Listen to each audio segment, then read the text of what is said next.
उत्तर प्रदेश में 10 विधानसभा सीटों पर उपचुनाव होना है। न सिर्फ सत्ताधारी बीजेपी और एसपी बल्कि बीएसपी भी इस चुनाव में मजबूत दावेदारी पेश कर रही है। बसपा की तरफ से 5 सीटों पर प्रत्याशियों का नाम फाइनल कर दिया गया है। साथ ही माना जा रहा है कि इसी महीने सभी सीटों पर बसपा अपने प्रत्याशियों के नाम का ऐलान कर सकती है।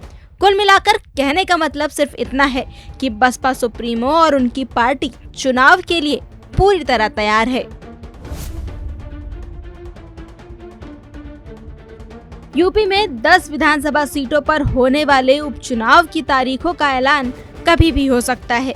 ऐसे में यूपी की सियासी सरगर्मी दिनों दिन बढ़ती जा रही है। एनडीए और इंडिया गठबंधन जहां जीत का दंभ भर रहे हैं, वहीं मायावती ने अकेले ही चुनावी मैदान में हुंकार भरने की तैयारी कर ली है। दावा किया जा रहा है कि इसी महीने बसपा सभी सीटों पर प्रत्याशियों के नाम फाइनल कर देगी।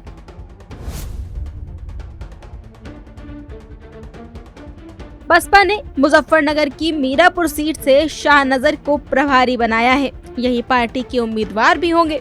वहीं अयोध्या की मिल्कीपुर विधानसभा सीट से राम गोपाल कोरी पार्टी के प्रत्याशी होंगे। इसके अलावा मझवा से दीपू तिवारी, कटेहरी से अमित वर्मा और फूलपुर से शिवबरन पासी पार्टी के प्रत्याशी होंगे।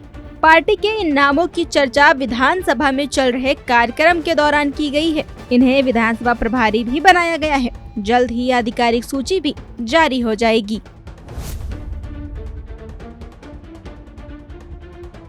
उत्तर प्रदेश की सियासत में सुप्रीम कोर्ट का एक फैसला काफी ज्यादा चर्चा में है। फैसला कहें या सजेशन, ये जुड़ा है SC/ST आरक्षण में वर्गीकरण और क्रीमी लेयर का नया नियम लागू करने से। इसी के बाद से बसपा सुप्रीमो खुलकर भारतीय जनता पार्टी, कांग्रेस और समाजवादी पार्टी को घेर रही हैं। सोशल मीडिया साइट X पर यूपी की पूर्व सीएम ने लिखा कि 21 अगस्त के भारत बंद के बावजूद अगर केंद्र सरकार इसमें जरूरी सुधार के लिए गंभीर नहीं है तो ये सोचने वाली बात है। बीजेपी का SC/ST आरक्षण विरोधी रवैया पूर्व की तीव्रता के साथ बरकरार है। इसके अलावा मायावती ने ये भी कहा कि देश में करोड़ों SC/ST वर्गों का हित सिर्फ उनकी पार्टी के पास ही निहित है। 27 अगस्त को बसपा की बैठक बुलाई गई है। बसपा की बैठक में बड़ा ऐलान हो सकता है। चर्चा है कि इस बैठक में नए अध्यक्ष का चुनाव हो सकता है। पिछले 2 दशकों से मायावती पार्टी की लगातार राष्ट्रीय अध्यक्ष हैं। हालांकि इसकी अभी तक कोई आधिकारिक पुष्टि नहीं की गई है।